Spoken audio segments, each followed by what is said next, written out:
whole world was shaken suddenly. We not get used to all these masks now, and it was a bit stressful. We're not sure what we need to do in the first place. I was there sort of staring at all of these patients everywhere with COVID, and I thought, what is going on? To have a face mask on and an eye protection and an apron and gloves, you can't hold their hand and say, it's okay, we're here for you. Your brain is constantly whirring, you're just trying to keep people alive long enough. You'd come in here and hear before you'd even literally walked through the door how many patients had died. It was COVID, COVID, COVID. At the end of my working day, I was going to my own space within the hospital rather than going home to an elderly parent. We're literally on our knees. We were drained mentally, emotionally and physically. A lot of our patients didn't want to come into the hospital, which was completely understandable. My youngest actually asked me, could I not come into the hospital, because he was really worried about me. But it's what I do, and I wanted to come in, so. And we cry with them, and that's it really, in a nutshell. But I find it very hard to go out to places like that are surrounded by people. It's really sort of broken a lot of people. So it's just a case of all chipping in, pulling together as a team and just helping each other. But there's a lot more checking ups, how are you doing, just to try and keep morale lifted, a lot more one-to-ones and making sure that everybody was okay. We got good support from our facilities department and then from the managers as well.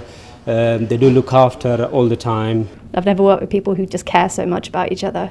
I think that's one of the things that we found each other as a support during those pandemics. We're just kind of helping each other and work as a team. I think that gave everyone here sort of like a determination to do even better, because they know they were doing it for the public. It was nice to know that people were aware of the NHS and aware of sort of the situation which we were in. We see all these clapping, people coming out on the streets and gathering and then clapping, every Thursday.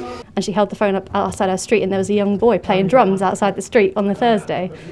Lots of different avenues you could access to talk to other people. So yeah, the here for each other was a very big thing here at the Trust. Priority times going into supermarkets and things like that, I think it's been excellent. To have that moment where people really showed their appreciation meant a lot, especially when a lot of the staff were going through quite a difficult time. The public coming with their donations and things did help, and supporting the staff was wonderful.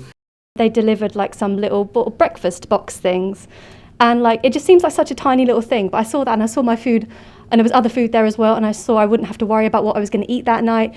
It just gave you that little bit of boost that you might need to get you through the day.